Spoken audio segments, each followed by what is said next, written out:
लगभग 2.5 साल पहले हमारे विश्वविद्यालय में, राष्ट्रीय इंदिरा गांधी राष्ट्रीय मुक्त विश्वविद्यालय में एक हॉर्टिकल्चर प्रकोष्ठ बनाया गया। जब प्रोफेसर दीक्षित आए तो ये माना गया कि विश्वविद्यालय की नई कंस्ट्रक्शन वगैरह तो हो रही है, लेकिन इसके साथ साथ जितनी हरियाली यहाँ पे होनी चाहिए या जितने भी क्षेत्रों को डेवलप किया जा सकता है हॉर्टिकल्चर के पर्पज से, उनको डेवलप किया जाना चाहिए। तो उसके तहत ये काम, ये जिम्मेवारी मेरे ऊपर इस काम की पड़ी थी। तो हमारे सामने 2-3 तरीके की समस्या थी कि एक तो ज़मीन यहाँ की बहुत उबड़ खबड़ है, पथरीली ज़मीन है, पानी की बहुत कमी है यहाँ पे, और उस स्थिति के अंदर इसको हम कैसे एक हरा भरा क्षेत्र बना सकते हैं। और हमने अपना उद्देश्य ये लिया कि आप देखेंगे कि ये तमाम इधर छोटी पहाड़ी का, रिज का एरिया ये कहलाता है।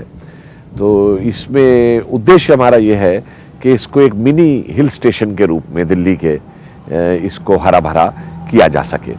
और इसके लिए कुछ और भी चीज़ें सामने थी, जैसे हम इसमें बहुत ज़्यादा पैसा नहीं खर्च करना चाहते थे। हमने देखा कि आर्किटेक्ट जो है वो खाली डिज़ाइन बनाने के 1 लाख 2 लाख रुपए इस तरीके से ले जाते हैं। तो हमने ये पाया कि अगर हम इसकी डिज़ाइनिंग खुद ही करें, कोशिश करें इस क्षेत्र में, तो उस पैसे को बचा सकते हैं और उस पैसे का प्रयोग हम कर सकते हैं इसको पूरे एरियाज़ को, डिफरेंट एरियाज़ को डेवलप करने के। एक चीज मैंने और यहाँ पे की कि बजाय इसके कि मैं पूरी एक मैक्रो प्लान लेके चलता यूनिवर्सिटी के अंदर, तो मुझे लगा कि वो चीज़ सक्सेसफुल नहीं है, क्योंकि पिछले 10-15 साल से उसी के ऊपर कार्य हो रहा था। तो हमने उस मैक्रो प्लानिंग की जगह पे माइक्रो प्लानिंग अपनाई, यानी कि छोटे छोटे क्षेत्र को लिया, कि पहले एक क्षेत्र को लिया, उसे डेवलप किया, वहाँ से आगे बढ़े, दूसरे क्षेत्र को डेवलप किया, तीसरे क्षेत्र को डेवलप किया। और इसमें सबसे पहला कार्य जो किया हमने, ये ज्ञान वाटिका आप देख रहे हैं, इस ज्ञान वाटिका को बनाया। तो यहाँ पे क्या था, तमाम उबड़ खबड़ जमीन थी और सिर्फ 2 जगह पे निचाई थी, एक ये प्लेटफॉर्म सा बना हुआ था। तो हमने 2 तरफ इधर तालाब बनाया, इसका प्लेटफॉर्म को एक रूपरेखा दी और उसके बाद तमाम ये सर्कल और रास्ते बना करके इसको हमने एक वाटिका के रूप में एक बदलाव दिया इस ज़मीन को। और आप देखेंगे कि परली साइड पे अभी भी वो ज़मीन उबड़ खबड़ उधर मौजूद है उस तरीके की। और दूसरा काम हमने ये किया कि यूनिवर्सिटी के अंदर जो वेस्ट था, मतलब जो बेकार पड़ा हुआ सामान था, उसकी हमने रिसाइकलिंग काफ़ी की। जैसे आप ये ज्ञान वाटिका का गेट देख रहे हैं, ये शेड है ऊपर जो बनाया है बैठने का ज्ञान वाटिका में, या जो बेंचेस बनाए हैं, तो तमाम लोहा जो यूनिवर्सिटी के अंदर बेकार पड़ा हुआ था, हमने उसको वेल्डर को बुला के उसको रिसाइकिल किया और उसको रिसाइकिल करके लगाया। और एक चीज़ हमने और की कि यहाँ ये जो वृक्ष आप देख रहे हैं, इन वृक्षों के अंदर भी तरह तरीके के वृक्ष हमने यहाँ पे लगा के लाने शुरू किए। जैसे बेगर्स बॉल लगाया, जिसके वो फल से कमंडल बनाया जाता है, उन पेड़ों को दिया। और तमाम अब ये जो फूल अभी लगाए गए हैं, तो सर्दियों के अंदर ये बिल्कुल ऐसे लगता है जैसे एक वैली ऑफ फ्लावर्स हो यहाँ पे मौजूद। इसके बाद हमने दूसरा क्षेत्र लिया संचार वाटिका के अंदर, ये एमपीसी के नीचे का ही क्षेत्र है। आप देखिए इसको कि अभी बहुत 8 महीने पहले ही इसको एक वाटिका की शेप दी गई है, और मैं समझता हूँ कि और 6 महीने बाद जो इसकी रूपरेखा सामने निकल के आएगी, इसमें भी हमने पॉन्ड बनाया है, कमल के फूल दिए हैं। बांस का काफ़ी प्रयोग किया है हमने विश्वविद्यालय के अंदर, क्योंकि एक ऑक्सीजन देने में और हरियाली फैलाने में उस चीज़ में वो चीज़ काफ़ी काम आती है। और इसके साथ साथ हमने एक काम और किया कि जो ज़मीन ऐसी थी जहाँ पे हम खेती कर सकते थे, तो 2 पैचेस में हमने उस ज़मीन को लिया और करीबन 6.5 एकड़ का जो इलाका है उसको हमने खेती में कन्वर्ट कर दिया। और यहाँ पे हम ऑर्गेनिक खेती कर रहे हैं, यानी कोई यूरिया वगैरह इस तरीके की केमिकल खाद या कोई भी पेस्टिसाइड या केमिकल दवाई जो है हम इसमें नहीं डालते, और सिर्फ गोबर की खाद है और उससे सब्जी होती है। और ये सब्जी हम अपने एम्प्लॉयज़ को ही बेचते हैं बहुत ही नॉमिनल रेट पे। और पिछले नवंबर में हमने ये शुरू किया था और इस नवंबर तक हमने करीबन 90,000 रुपए की सब्जी जो है वो अपने एम्प्लॉयज़ को यहाँ से बेची।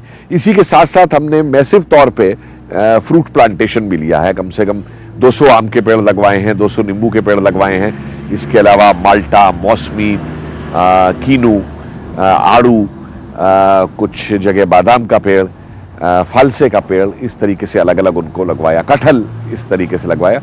और एक पूरा एरिया हमने जो है यहाँ पे ग्रीन बेल्ट के तौर में जंगल के रूप में डेवलप किया है, जो कि इग्नू फॉरेस्ट के तौर पे रहेगा। वो जो हाई टेंशन वायर का एरिया है, इसके नीचे बिल्कुल इसको जंगल का रूप दिया है।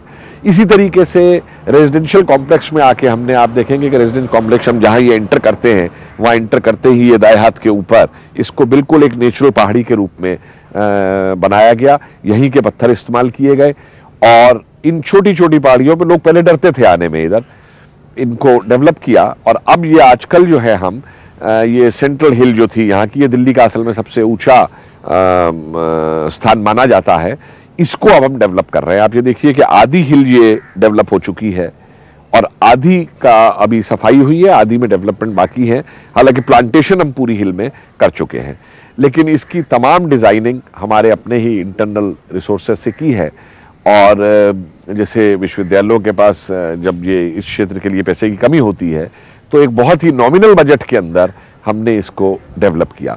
और सबसे बड़ी बात मैं ये कहूँगा यहाँ पे कि हमारे जो माली हैं या जो लेबर हमारी इसमें काम कर रही है, वो इतने मेहनती लोग हैं कि सुबह 8:30-9 बजे आके लग जाते हैं और शाम 6 सवा 6 तक वो कार्य करते हैं। और छुट्टी वाले दिन भी और दूसरे दिन भी वो लोग आते हैं, तो उससे एक बड़ा बूस्ट मिला है इस पूरे कार्य को आगे बढ़ाने के लिए, इसको लेकर के। और उम्मीद है कि धीरे धीरे जैसे जैसे हम इलाके बढ़ते चले जा रहे हैं, तो अभी ये नया गेस्ट हाउस बना है, इसका पूरा लॉन डेवलप किया गया है। अब ये नए एकेडमिक कॉम्प्लेक्स बना है, इसको बाहर से डेवलप किया जाएगा, लेकिन एक पूरा इंटरनल रिसोर्सेज के थ्रू। और एक मैं तारीफ करूँगा अपने वाइस चांसलर प्रोफेसर दीक्षित की, कि जिन्होंने काफ़ी मतलब सहयोग ही नहीं दिया, काफ़ी प्रोत्साहन दिया इसके अंदर कि किस तरीके से इस हरियाली को आगे बढ़ाया जा सके। अब आप विश्वास नहीं करेंगे कि इस इलाके में पिछले 2.5 साल के अंदर करीबन 3,500 पेड़ लगाए गए हैं और हमारा जो सर्वाइवल रेट है वो लगभग 98% है। जबकि ऐसे इलाके के अंदर अगर 50% भी सर्वाइवल रेट है पेड़ों का, तो बहुत बड़ी बात मानी जाती है।